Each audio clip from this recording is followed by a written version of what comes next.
All right, so it's 4 o'clock. We have a lot of people in, so we could also get started. I'm going to say hello to everyone who's joining. And so you are in the last architecture lecture of the fall.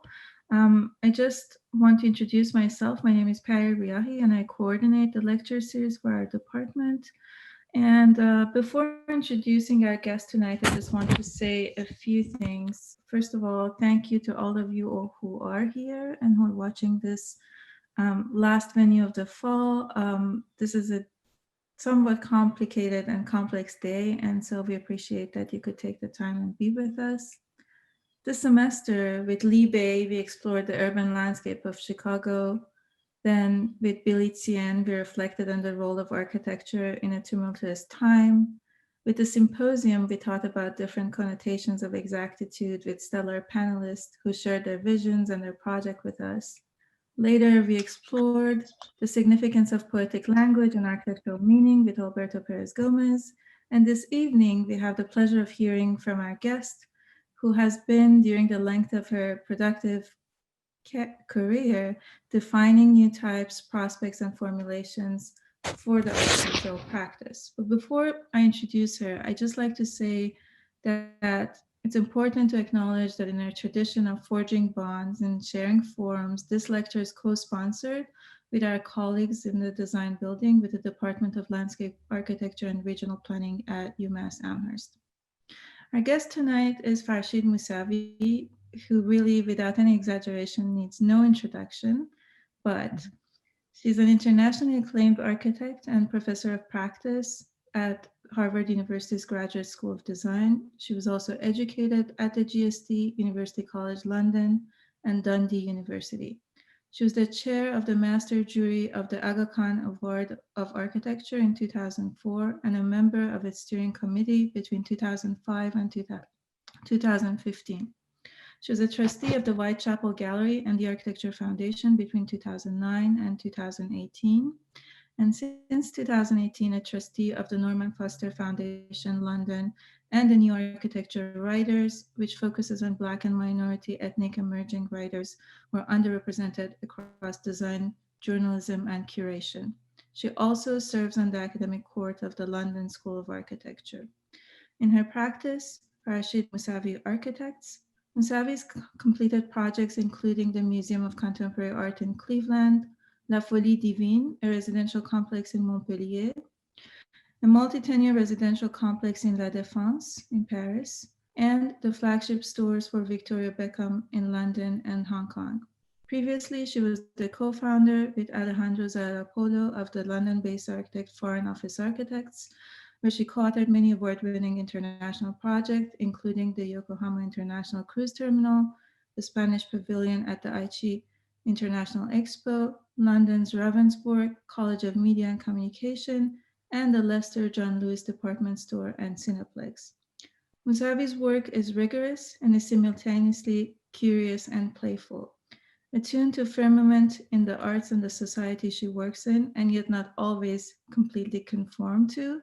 She has been teaching and practicing with exemplary energy and dedication. It's my pleasure to welcome Farshid Moussavi tonight. Go ahead, Farshid.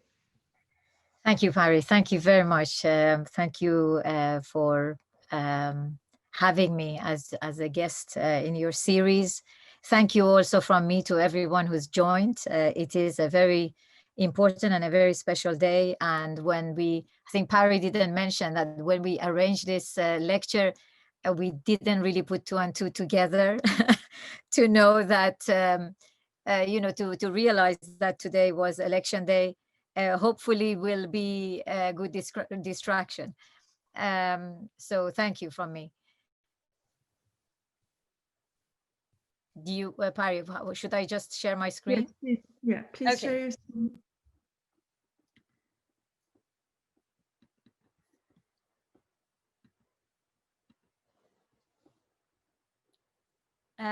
So I am hopefully not going to talk a very long time so that we can have a discussion with you all. My talk is titled "The Politics of Space," which is a different kind of politics to the one that we are all thinking about today. And I am going to focus on the architecture of housing as a kind of a platform to it. Housing, I think, is important because 70% of our cities are made up of residential buildings. So it can really be a force for change, a force for good as well as a force for not so good. So I think that it's important to discuss it. It's a kind of the kind of politics that I want to really discuss, and I'm very interested in, is not carried out through policies or regulations, but through making aesthetic decisions, which are, when dealing with housing, they are quite small in scale.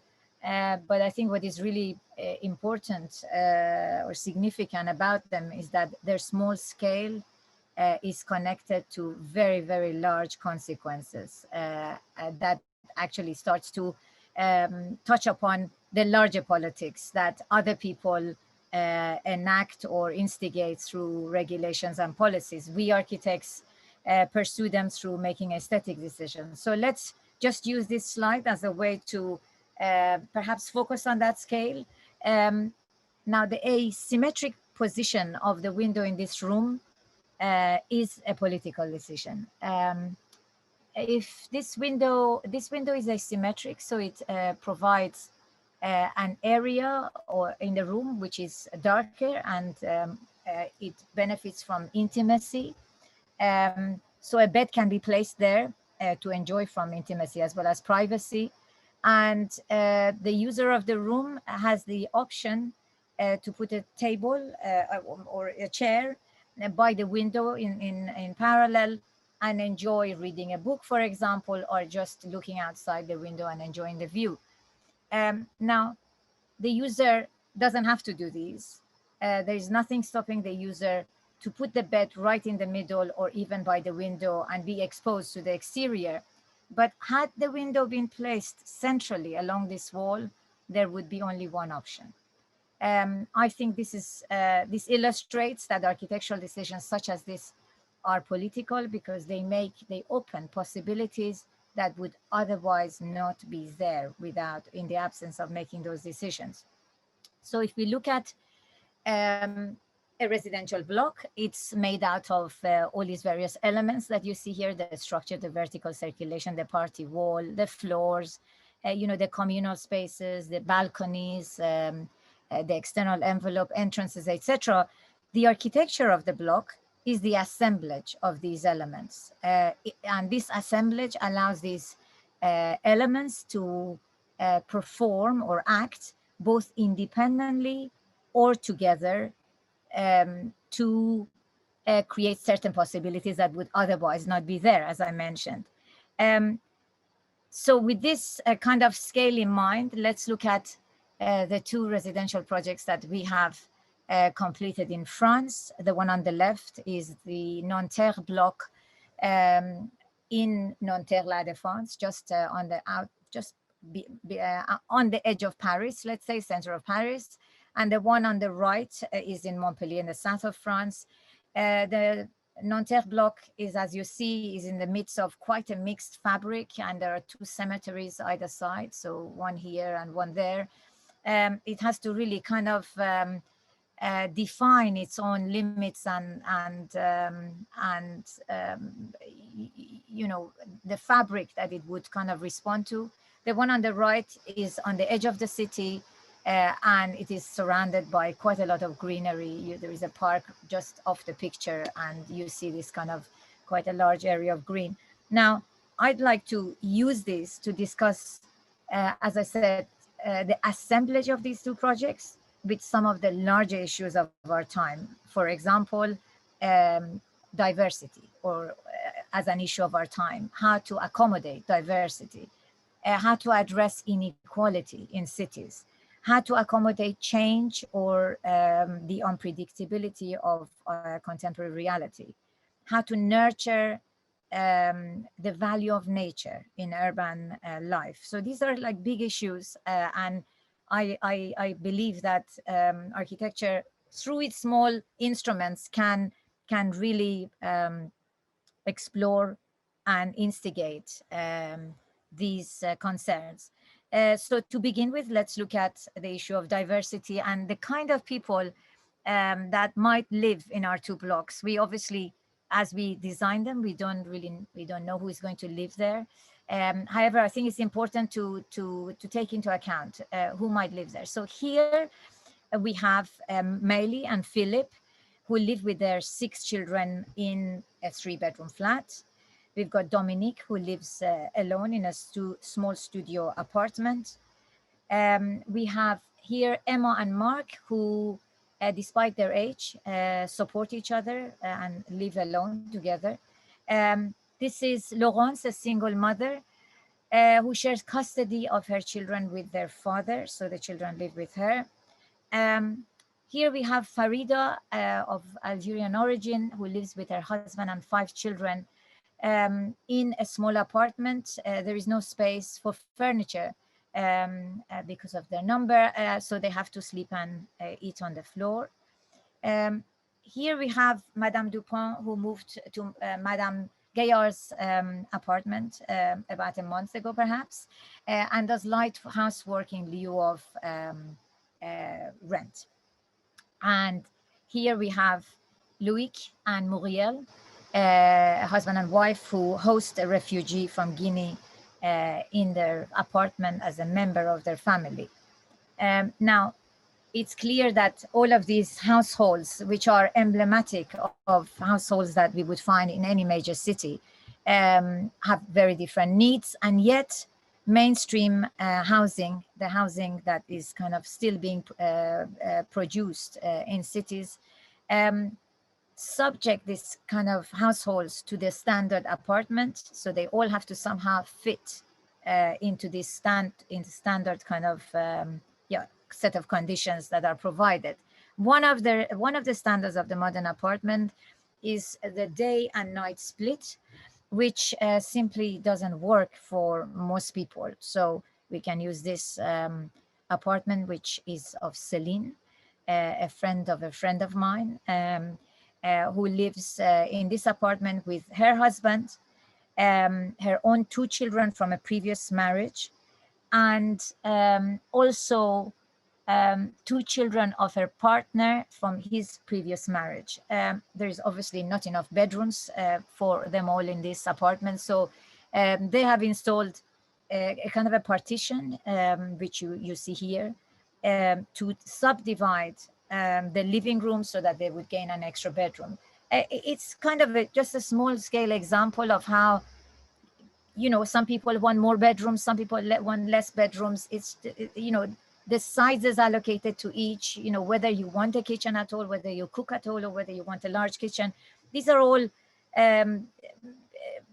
you know, issues that will be very different in the case of everyone. So the question is how to provide for this diversity. Now, in our housing projects, we've tried to address this firstly through the lens of choice, providing spatial diversity in the blocks so that you know, people would have a range to choose from. So these are the various apartments in the Nanterre block, which I'll speak about a little bit more later. These smaller ones are actually student rooms. This next one is the range of apartments in the Montpellier block. Again, you see that there are different sizes, different shapes. Obviously, you're seeing plans. Some of them are 3-dimensionally also different. Now, a provision of choice is not going to necessarily last throughout people's lifetime, because the conditions, you know, we are faced with unpredictability. Our circumstances change. We need to often move because of that. To obviate these, the load-bearing structure of both projects is located between party walls that you see here in dark black, and along the perimeter envelope, so that all the walls inside would be non-load bearing, and in fact they could be taken away entirely. So we see the plan of the Nanterre block on top. Below are the Montpellier blocks, and I thought we would just focus on a on a couple of cases to discuss the change, because even if we would provide a lot of choice to begin with, and people will want to they may not, when they step into the building, their choice may not be available. And in addition to that, as I mentioned, circumstances change. So on the left, this is the top floor of the Montpellier block, and we see that one household decided to keep the living room and the kitchen completely open on the left, which is this one.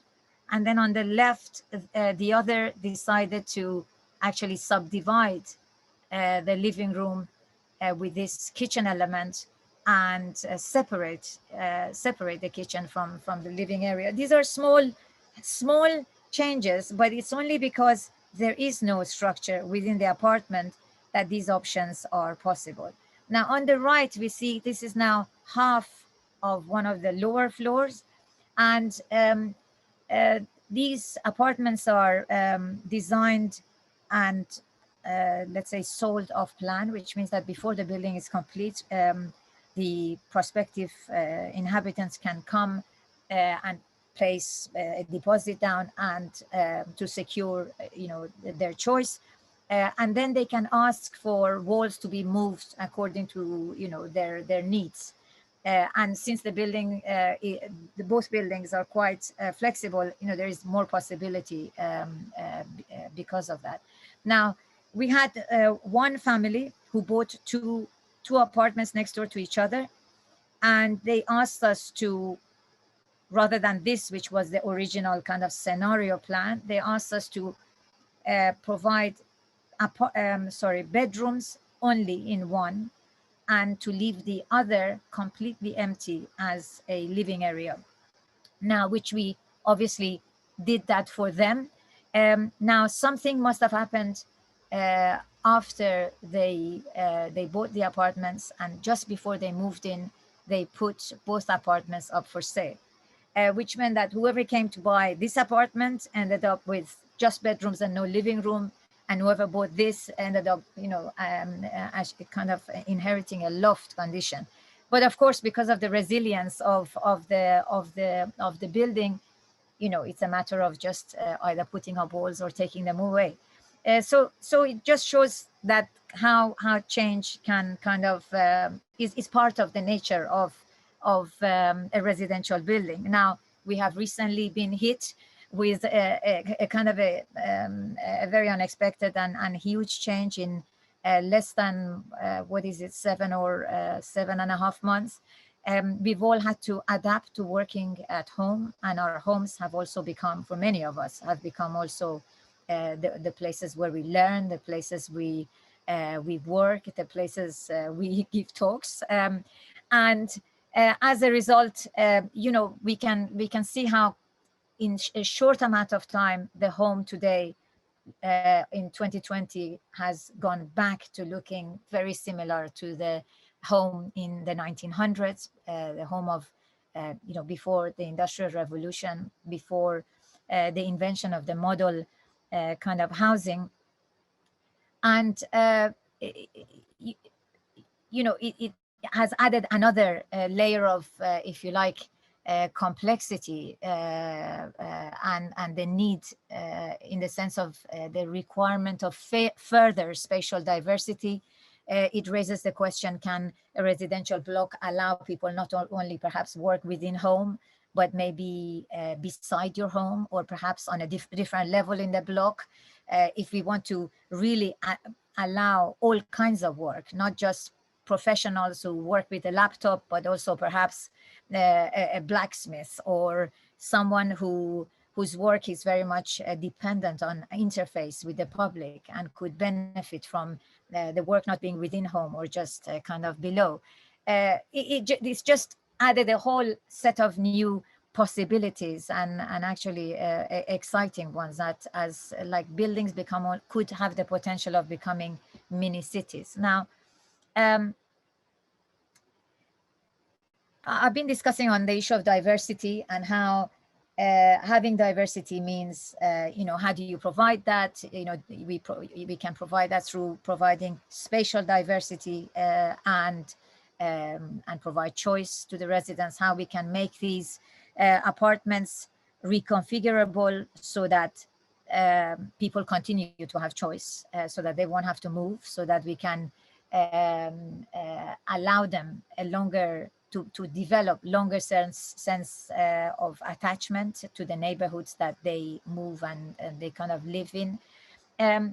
Now, having this diversity in one block raises a kind of a next question, which is, what would be the framework that allows these diverse lives to come and live side by side each other?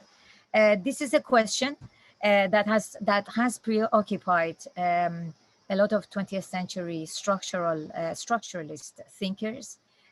Here we have a kind of a map or a diagram by Pierre Bourdieu, who maps the diversity of social practices amongst the population. So you see each one of these have very different kind of, let's say, social, political habits. He refers this as to the habitus. He argues that really the diversity of social practices amongst the population becomes relevant only when they are to cohabit a structure. And this is why this discussion becomes relevant in the case of course, a multi-story residential building that could potentially bring very, very different people to inhabit a block. Now, another 20th century thinker who dwelled on these questions was Roland Barthes, who in his lectures in the 1977, to be precise, at Collège of France, has given some interesting points that we could reflect on. He wonders in those lectures about the way we can live together, and is particularly interested in these two extremes that we see in these images: the life of a hermit on the left and the life of a community on the right. So a complete isolation, allowing the full expression of the individual on the left, versus melding in the community. Barthes then tries to reconcile these, to define a kind of a third way, something in between these two practices. And he develops this idea of collective solitude as a compromise between the retreat and engagement through the study of idiorhythmy, a word formed from the Greek idios and rhythmos, and designates the rhythm of urban life through this, of certain monks living both isolated and as well as within the community. So they're both together and separate. He argues that the balance between being separate and together is necessary and essential for the expression of one's individuality, of one's own rhythm, which would then come into opposition with that of one's neighbors, but on the contrary, it wouldn't come into opposition. On the contrary, would allow for their interaction. Now, to kind of simplify this, maybe we could go back to a much earlier proposal by Arthur Schopenhauer in the 19th century, who spoke of the fact that we are not made to live on top of one another. We are made for sociability. This was his argument. He compared humanity to a society of porcupines. They come together to keep warm, driven by the monotony of their own interior. By tightening up, they would prick each other. Their many repulsive qualities and unbearable defects scatter them again. The average distance they eventually discover at which they can live together becomes possible through politeness and good manners. So with this in mind, we were faced with this really set of questions when we started working with the Nanterre project. Its brief was really exceptional. It asked us to design a block that brought together in one block students, affordable housing, social housing, market rate housing, um, and kind of one level of penthouse. So obviously with all these different prospective inhabitants would come all the various social and political habits that we were, we were looking at with the Bourdieu map. And the question for us was what kind of structure, organizational structure, we would devise so that this community would cohabit the block, would benefit both from privacy so that they would lead their lives according to their wishes, but that we would provide also the possibility that they would also encounter one another, develop certain relationships, social relationships. So as you see in the kind of the axo here at the top, um, we have um, we haven't clustered them into the different areas of the block. We have stacked them directly on top of one another.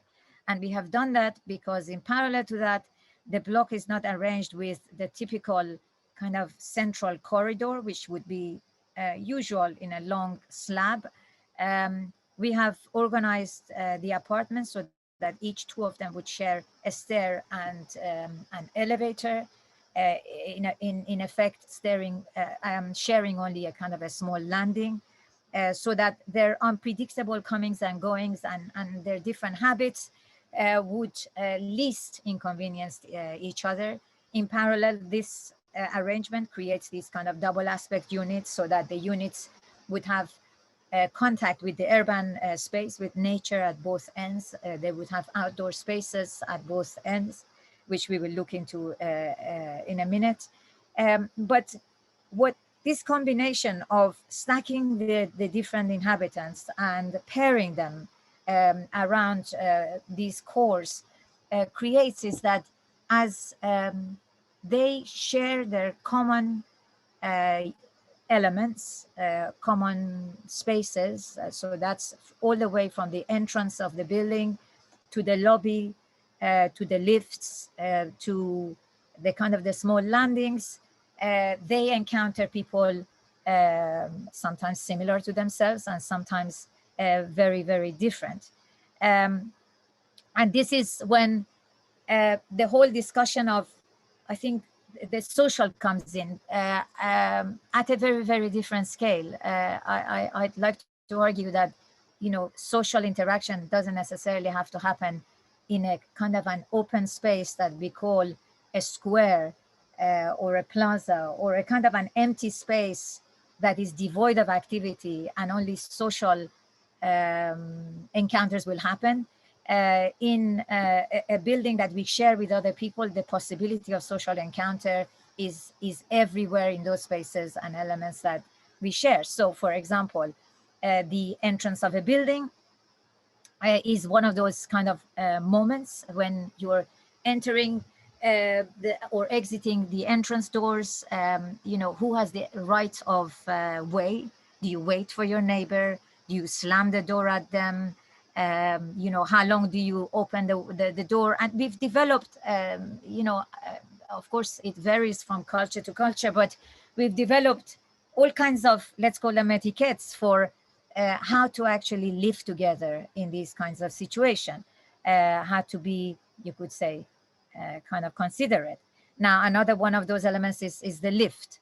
Again, elevators are really a kind of a social construct. There are not too many places that we find ourselves in where we are sometimes so tightly packed with people that we would not know at all.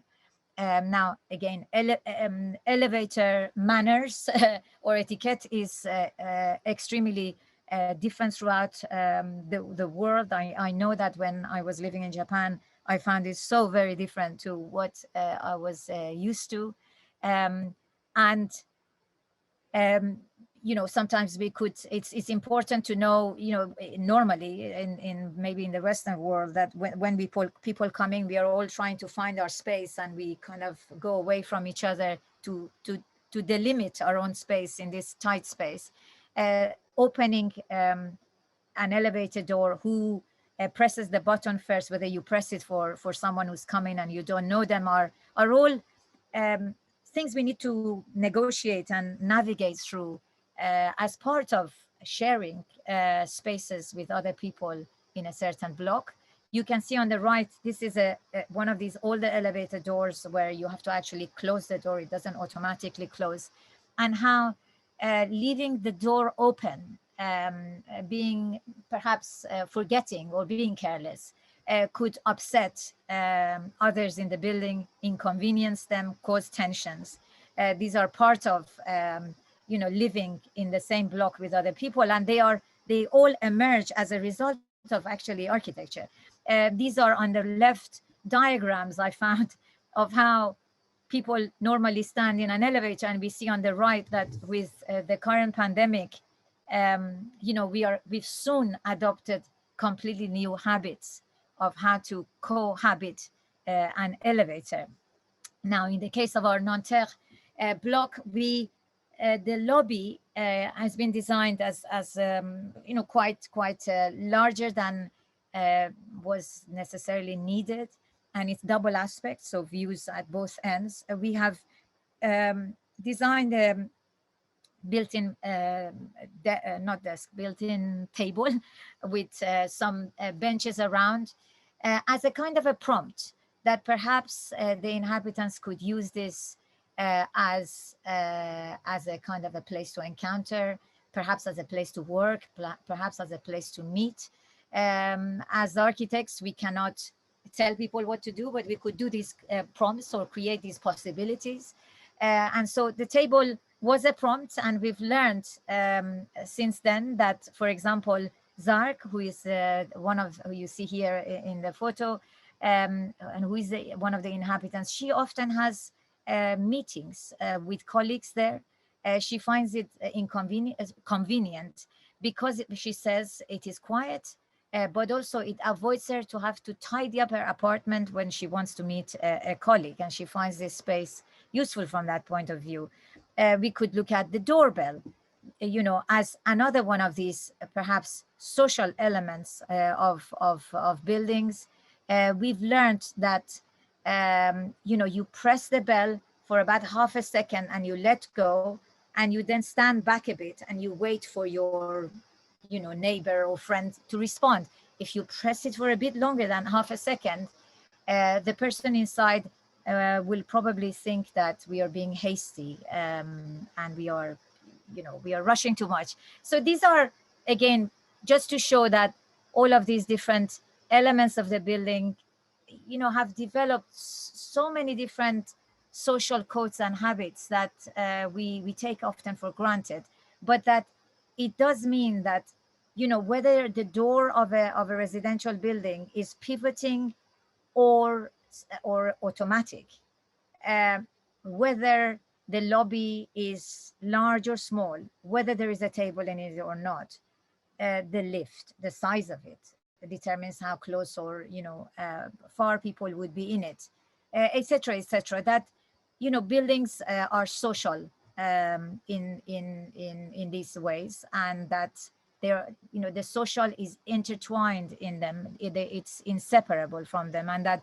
if we think of buildings in this sense, then we don't think of an elevator as just something that takes us from A to B. We don't think of the door as something that just lets us through, but that it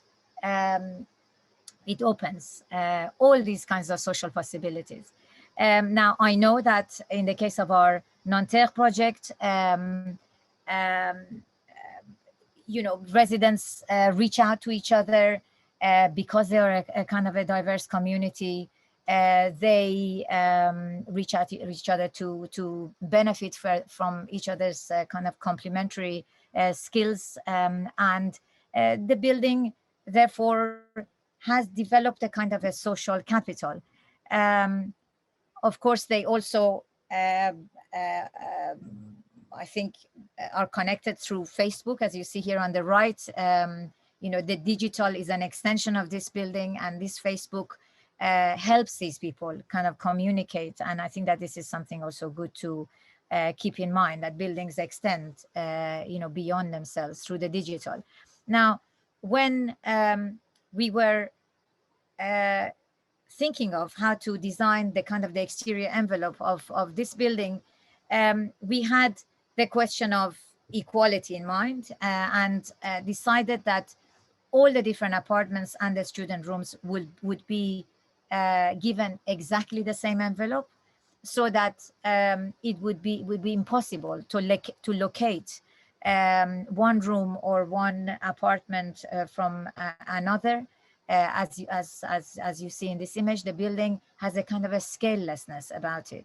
And during some interviews that we had done indirectly for us to with the inhabitants to learn from it, we learned that one of the current inhabitants said that this scalelessness of the building makes him feel that the whole building is his. And I thought that this was an interesting kind of outcome, and it kind of shows that the inhabitants are actually aware of the equality of the building. We had to decide what materials we choose, and we reflected on this kind of situation that the housing market finds itself in. On the left are, affordable housing blocks that are usually clad in punctuated brick facades. On the right are luxury housing, or banquet quarters nearby us, which are full height glazing made out of steel and glass. And we said to ourselves, well, why is it that we have to design affordable housing using brick? Nothing wrong with brick, but if we keep on designing them with brick, we mark both brick and people living in affordable housing as kind of buildings for people of less privilege. And we wanted to question this. So we intentionally designed both of our housing projects with glass and steel. And as a result, they don't look like affordable housing as we commonly know. And it is really one of their kind of agendas.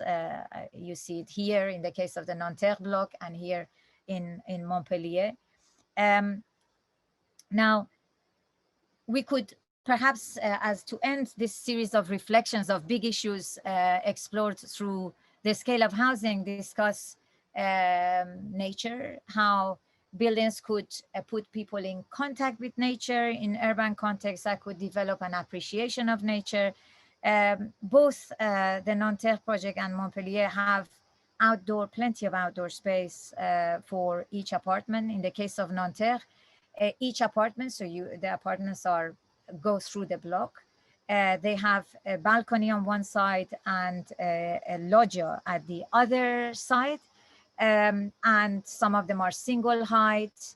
As you see here, some of them are triple height. So the single height are more private. The triple height are, you could say, more sociable because one neighbor can see the other. This is one of the student rooms. You see that the students' kind of balconies are equally generous.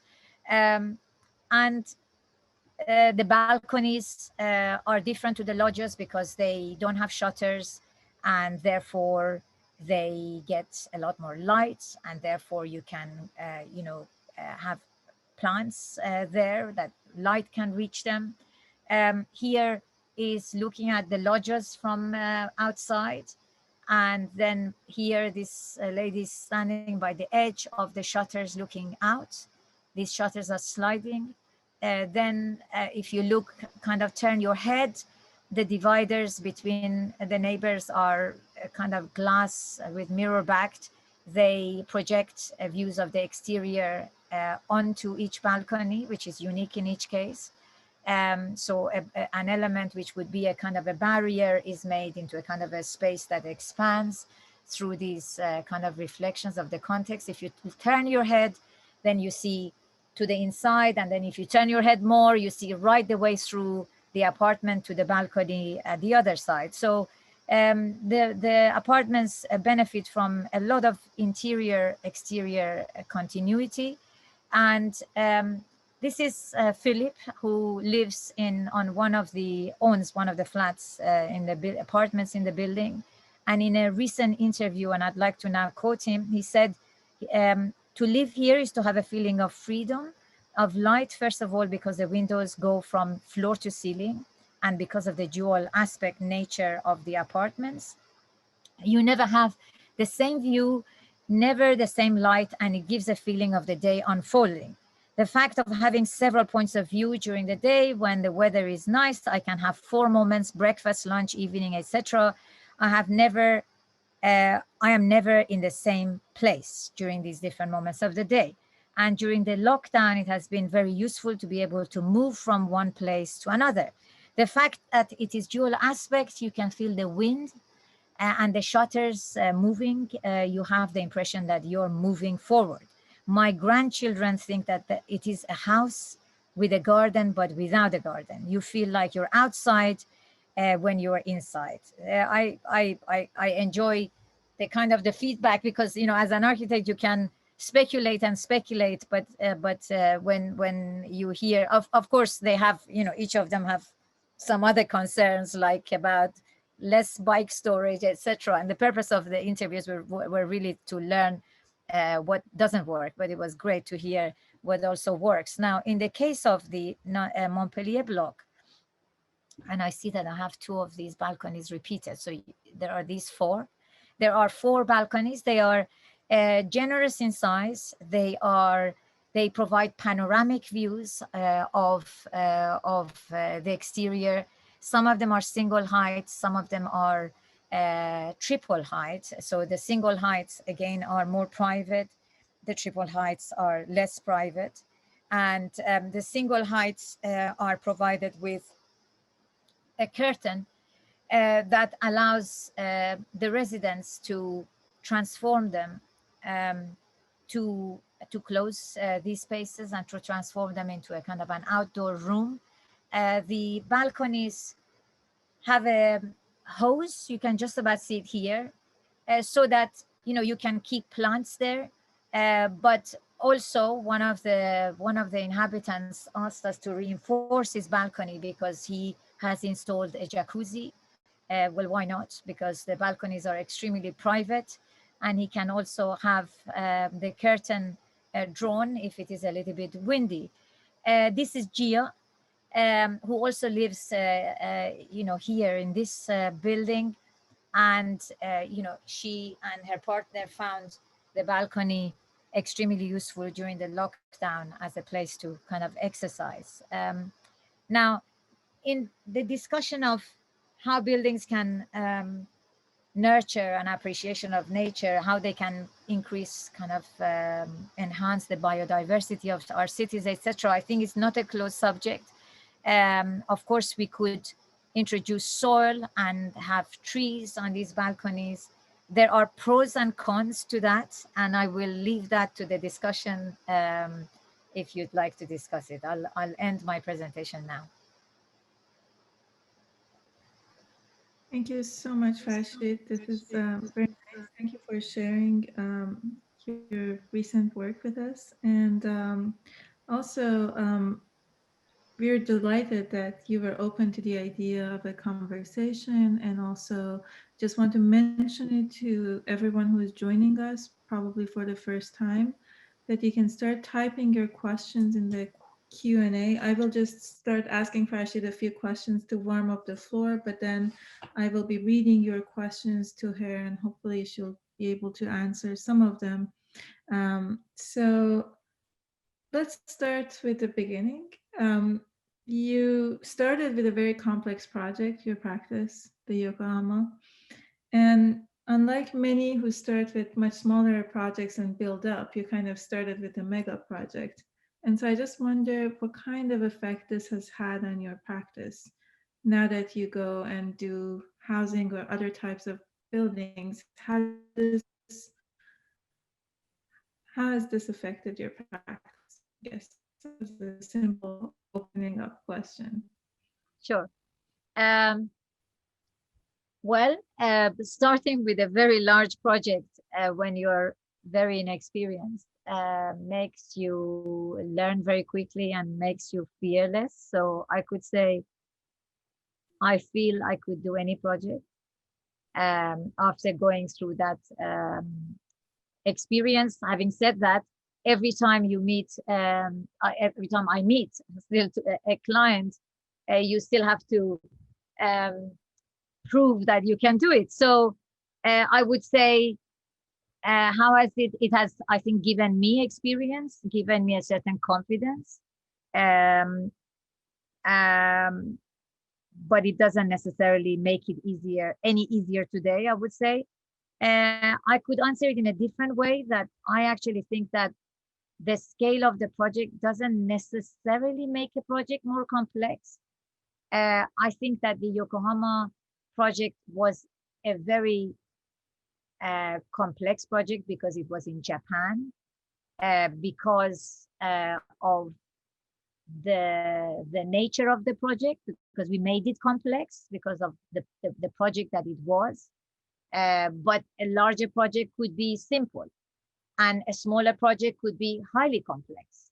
So I think that, you know, the question of scale is interesting, and I I I don't think that either small scale or large scale should deter anyone from making it complex in the right sense of the word, and neither scale should become any complicated for the sake of it. I think every project needs to be to have clarity.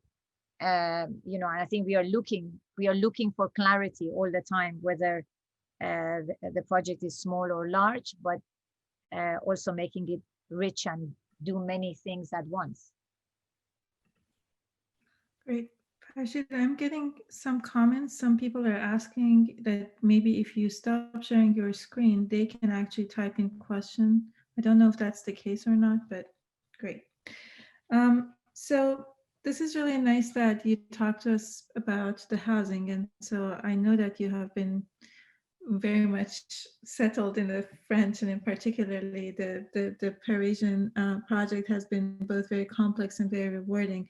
Is there a specific type that you like to focus on recently? Because I know that at the GSD you do teach housing, and so you've been particularly thinking about housing, or is there any particular type that you like as your favorite type, or certain also the question, I guess so.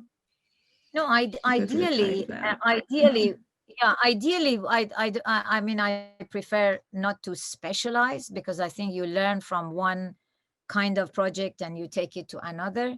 Having said that, I think, you know, projects can also be a kind of they are a learning curve. They're kind of, you can treat projects also as a form of research.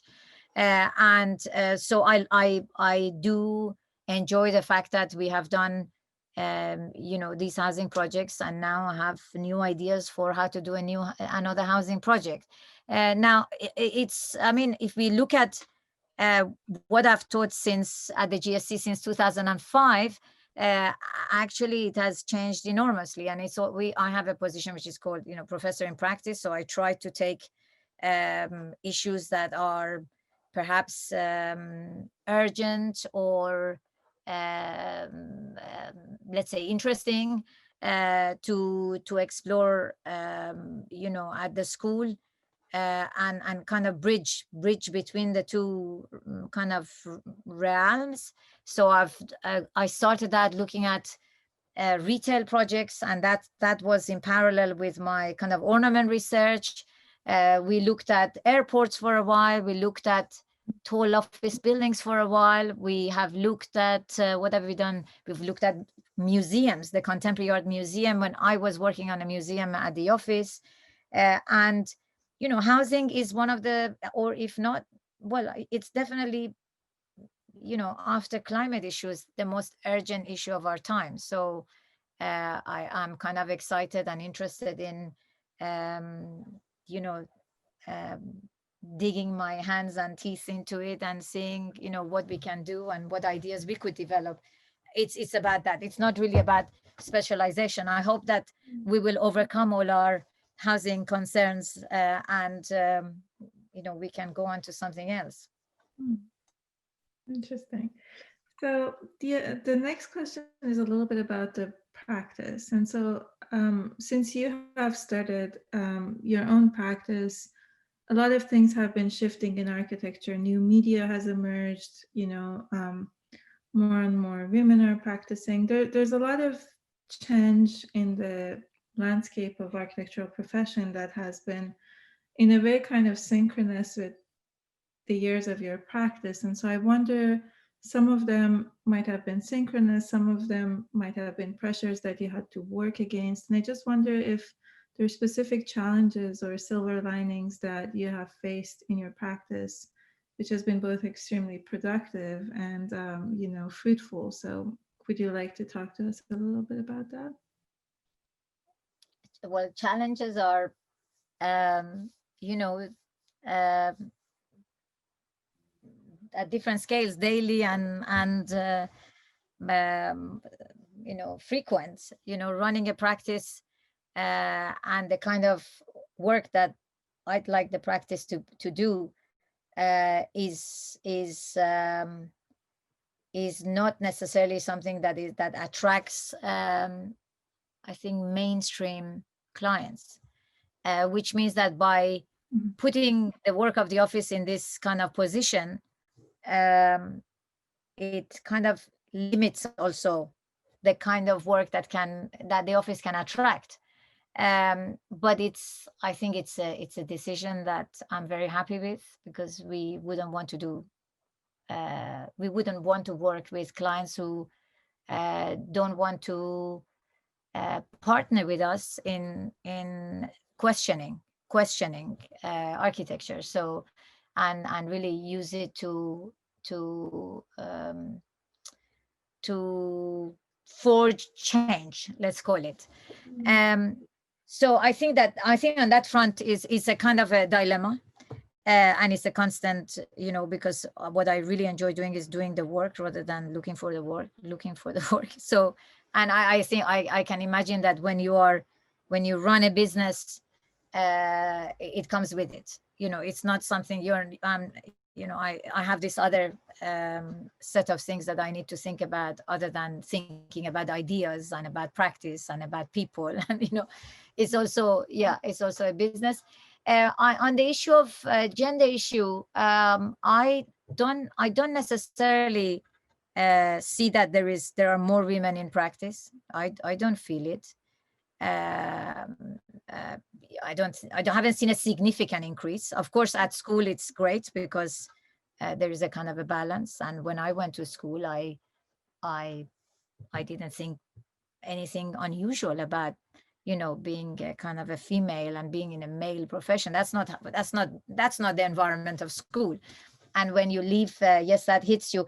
But I continue to think that that's not the place to address. This is not really within architecture, but outside architecture, because you know it, it's about, the success of a female architect is down to the hands of also people who come to this architect to kind of be interested in working with them. So I think there are sides that are not architecturally specific, the kind of the gender issue, because if you are a woman in and doing business studies, or teaching biology, or or being a fashion designer, I think you would be challenged with all those life decisions and choices that women have, that at certain points in your life impact your work.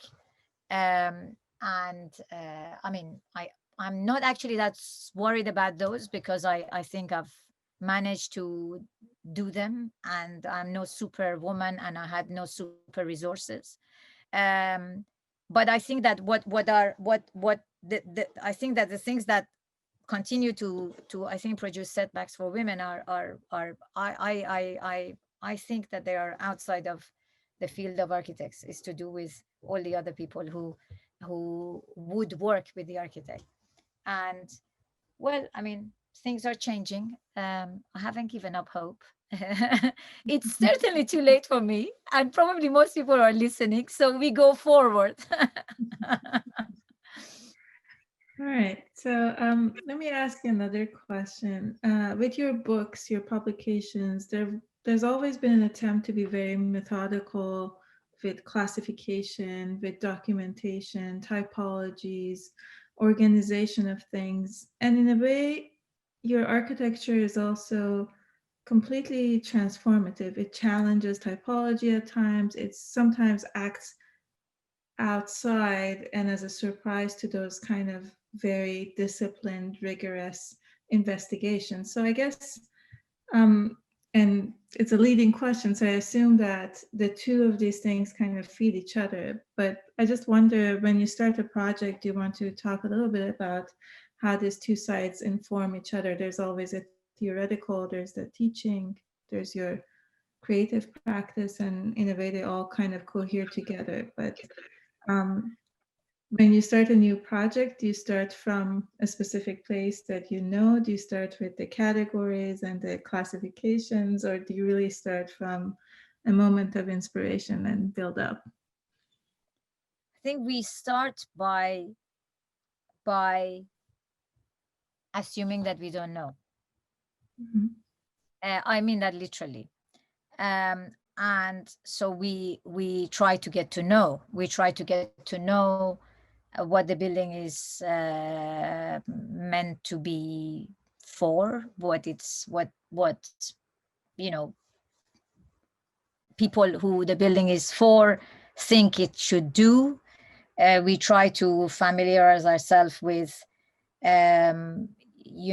if it is a kind of a known typology, we try to familiarize ourselves with that, where it's been in the past and where it's not working at present. We do some tests with, arrangements of kind of spaces reacting to the site. We run different kind of um, strategies or experiments in parallel, and with no preconceived idea of how these things are going to coalesce and come together. And we look then for synergies amongst them.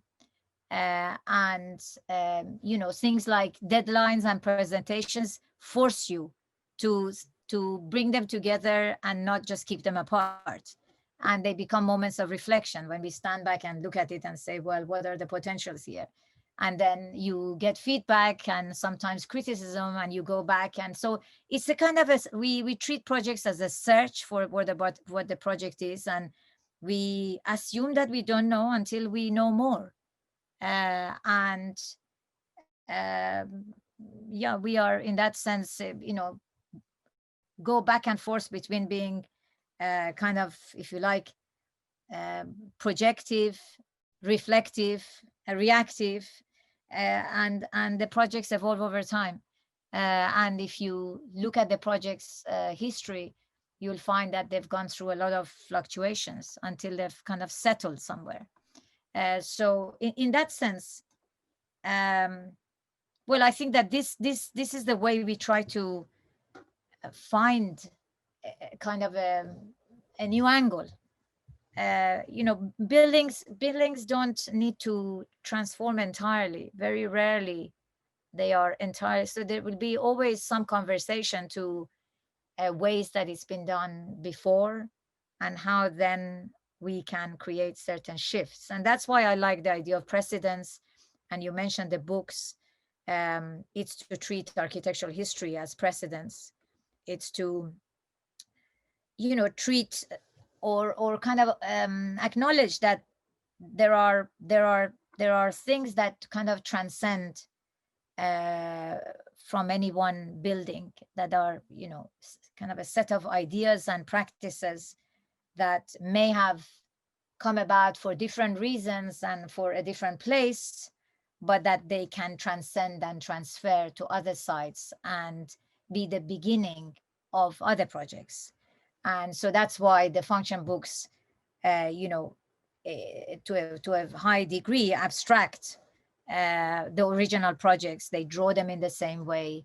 They try to elevate or extract out of their kind of origins the possibilities of future projects. I think, you know, there is just a world of ideas that have come up, have happened and have come about before us. Why pretend they are not there? I find it useful to develop, to kind of set up these dialogues. Great. And so I have one last question, but I also want to open it up because people have been typing a lot of questions for you. I think just entirely out of pure curiosity, what is the next book about? Because you mentioned that you're writing, you're working on a writing project. Yeah. Well, the book is really about the office, and it's about the office, and it's about the way we work, and our interest in architecture and micropolitics. That's Okay. what it is. Great. So I'm just going to thank you so much. And I'm going to start reading the questions because I think they will also take a while. So the first one, so what I will do is that I will read the people's name if they have written it. So there's at least some connection. And people who didn't want to write their names, they're anonymous. So Michaela Maloney is asking or saying, I watched the film Farshid was in called Making Space, Five Women Changing the Face of Architecture. And she said in the film that she didn't think it should be a competition between men and women, rather a competition between what it takes to be an architect. Is this the mindset that helped her become so successful? As a female architecture student, she's inspired me so much. That's very kind. Thank you. Um, uh, to be very honest, I haven't had the issue of gender on the forefront of my mind, and I don't until people make until other events or people make me think about them. You know, I when I'm doing architecture, I'm an architect. I happen to be a woman, but I'm an architect. So um, I I don't think it should be an issue, and I'm sure most people would agree that it should not be an issue. The when I notice it when I go to a meeting and I'm surrounded mostly by men, but those are people who are not architects. Um, so I think perhaps it is helpful. Just thinking about your question, it is helpful not to think about it at all, because then you treat yourself equal to other people. You know, I could think of many minorities in my case, and then I would just I better go on under the table and start crying. You know, it's not only I'm a woman, I'm short, and I was born in Iran, and you know, there could be so many things that I could say, oh my God, I would be in a kind of a disadvantageous position. I think the best thing is to be yourself, to try to believe in yourself, and hopefully people will believe in you. Great. We'll go to the next question. I found this is from an anonymous. I found your discussion on customizable spaces in the residential blocks really interesting. Working in remodeling construction, I found that we're very limited in what we can create, especially around load-bearing walls and columns. How were you able to make multi-story buildings where walls were not load-bearing? Did this make construction very difficult? I think I'm glad you asked this, because I must have said it in a way that could cause a kind of a confusion. Of course, buildings need load-bearing walls, otherwise they don't stand up. I was discussing where you locate the load-bearing walls. So in both apartment buildings, we have located the load-bearing walls, the structure, the concrete walls, uh, between the apartments on the party walls and along the kind of the perimeter, the envelope. So within the apartments, you have no columns, no load-bearing walls. So it's not that we don't have load-bearing walls. It's about where you locate them. Okay, great. Um, so the next question is from Cami Quinteros. Could you comment on the political decisions that are expressed in section? You talked about the varying heights in the balcony spaces, but I would love to hear about varying heights on interior spaces and their connotations. Yeah. So, well, two things that are in this question. First, I think varying height. If you sectional discussions, and if you make if you give people a double height space, they could put a mezzanine in later if they want to. That's a kind of a possibility you built into the apartment, that wouldn't be there if they wouldn't have a double height space. If you give people a maisonette, they might be able to use one floor for work and one floor for living, as a kind of having a certain separation. In this kind of the pandemic, at the beginning, I think we were all so excited to have this kind of personal freedom and be at home. But soon that personal freedom, at least in my case, has kind of waned away, because we realized that actually we need to be outdoors, and we need exercise. It's good to move out of the house. It's good to encounter other people.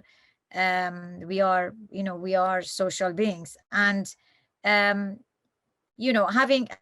just a maisonette, for example, could also mean that you have your office at a different floor to the other, so you can easily invite people to come and meet you, outside of the pandemic, without them seeing your private life. So there is a lot, I think, at stake that would that could actually be sectional in nature, in a residential building. Great, thanks. The next question is from Julie Choi.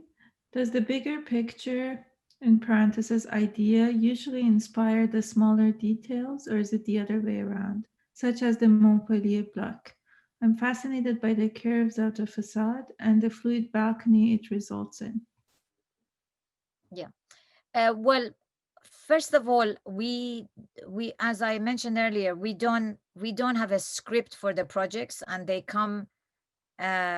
emerge, um, partly accidentally during the process, and partly randomly, and sometimes as a kind of a natural evolution of something else, some other step that we have been working on. On the question of scale, I think what I would say is particular about the way we work is that we work on the small scale and the large scale simultaneously. If you read most kind of architectural handbooks, or the AIA or the RIBA, the kind of the architects kind of the project path is a kind of a linear line that goes from the large scale to the detail.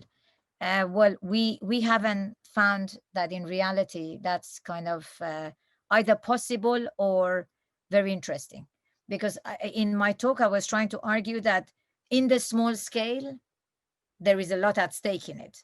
Now, if you make a project and you only kind of arrive to the small scale at the end, well, you might have lost the plot. You might have just completely missed the possibility of really using the agency of that small scale. So, of course, in every project, the kind of the relevant small elements could be different. But I think it's interesting to work with them concurrently. Great. There's another question by an anonymous person. Do the two housing projects incorporate any energy efficiency measures? The extensive glass in your exterior envelope and the cantilevered floors appear to be detailed in a modernist manner and run counter to the current efforts to address thermal bridging and reduce energy losses in envelope design. Okay, good questions. Well, first of all, I would say that both buildings have units that have cross natural ventilation. So that's a kind of a very, like, you know, uh, kind of one of the early decisions that we made that had to do with the kind of the environment of the project. Both projects have cantilevered balconies because it means that we shade the glass, and we don't need kind of so much shading. So in the case of Montpellier, it's obviously all the balconies surround all the apartments, and all the glass is shaded by the projecting balconies above. So again, this is a kind of a passive way and an architectural way to think about sustainability. Um, in the case of the Nanterre project, we, as you may have noticed, we shift the balconies kind of by kind of 2 degrees, and these projecting balconies mean that um, half one floor is shaded by the other one, and the projecting ones have shutters. It means that had we not done that, we would have, every single floor of the building would have needed shutters, and we halved the quantity of shutters that this building uses. So that's another kind of environmental kind of underpinning, if you like, of the project. Now, the balconies are actually thermally insulated, so you are wrong. There is no cold bridge. Our insulation wraps around the balconies, and there is no kind of thermal break. So I hope that I have answered all those questions. There is actually quite a lot of thought given, and maybe I should mention another thing about glass.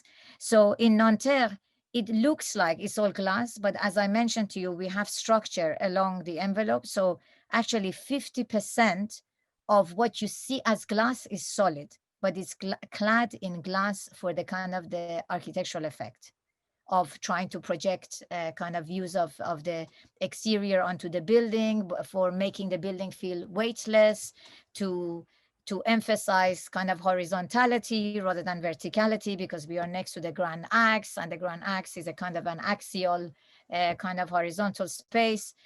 So there is quite a lot of actually thought given to energy, U values, preserving heat, avoiding heat loss. I don't usually talk about this because, frankly, I just take these as the basics of architecture today. And I know that a lot of people bang on about it and make it as the kind of the foreground of their projects. I believe today we need to go beyond those. These are such established practices that any good architect should just do them. Very good. One more question. Oh, actually, two more questions from the public. Another anonymous person. You bring a layer of critical observation to experiences that everyone shares, such as the occasional awkwardness of holding the door open for another person. Your designs inhabit an exciting intersection of the common and the highly specialized. Do you talk about architecture differently with other designers that you do with clients or residents of your spaces? I talk the way I do. And we are lucky. We don't have that many clients, but our clients are very intelligent, and they are very interested in architecture. So I see no reason why I would speak to them differently to the way I talk to us here today. I don't think I said anything complicated, or architecture is for people, so it should be able to, we should be able to articulate. And one of my interests in actually talking about architecture as opposed to mere building is to put the architectural issues on the table and to discuss them, interrogate them, and if they have if they are relevant to what the building does, then we should be able to discuss them with really anyone. I don't. Yeah, I don't have another way of speaking. Okay. One last question from the crowd, and then we will ask you to perhaps share with us some final observations. But Erica DeWitt is asking, as an American who is incredibly interested in domestic architecture, especially overseas in non-developed countries, do you have any recommendations for next steps for a graduate student after graduation? Mhm. Well, I think housing is a great place to start because you could you could you never know how you never know where your first project is going to come about. There is this idea that you start from small and you then go to larger project. As you see, I started, and as was mentioned, I started from the larger project, and I think I I I think it's good to think big, but not worry about the scale of the project. To think big, to go forward, believing that architecture can actually create, you know, huge changes uh, at its own scale, but in very relevant ways. And uh, rather than write a script perhaps of where what you would do next, just follow the possibilities that come along. I don't see what else you can do other than that. To be to be to be opportunistic. I think um, you know I think if you can, I think you can contribute, no matter whether you work ultimately on housing or shops or museums or in an industrial building. The question is, what are the possibilities that you have in the place you are or the place you will travel to find work, and then how are you going to contribute to the set of possibilities that might be there. I think architects can create their own projects, but you know even creating your own projects, I think if you want to, if it's not your own personal project, it ultimately needs to be of value and of need to people in that certain place. So I think it's to assess needs, to assess and possibilities, and to not to have any preconception, and to also flow a little bit with it. And then you will keep on doing things and it will accumulate, and you will learn across them. And I think that's how, I think, without planning it, that's what has been my journey. Great. So Farshid, it's pretty late for you, and I think here everybody is also probably anxious to go back and keep following what's happening. But first of all, I just wanted to say that we're delighted that you would have come to us, even though you're very busy, and so we hope that at some point in the near future you'll come to our campus in one of those semesters that you're here. And really, it's delightful to see your projects. And I just wonder, since the day is such a special day, if you have any final observations or messages or thoughts that you'd like to share with us in general, please do, because we would love to hear something inspiring on such a Yeah, hard well, day. I think not so much, I think not so much about architecture, but it is a special day, and I know everyone has a lot on their minds, and I sincerely hope that there will be a good kind of resolution. And I do really love uh, the fact that I have the chance to come and go to America to teach there. And therefore I want it to go well, and I want it to be peaceful, and it's a moment in time. And as you say, hopefully next year this time I'll be teaching there on campus, and I'll come and visit you all, and next time I'll see the faces of people I've been indirectly speaking to. Yes, thank you so, so much to everyone who's been tuning in, and to Farshid, who's been our guest. I would say to you good night and thank you, and to everybody else to have a nice evening. And we'll see you hopefully soon in person. Thank you everybody for being here. Thank you. Bye-bye. Thank Bye. you. Bye bye.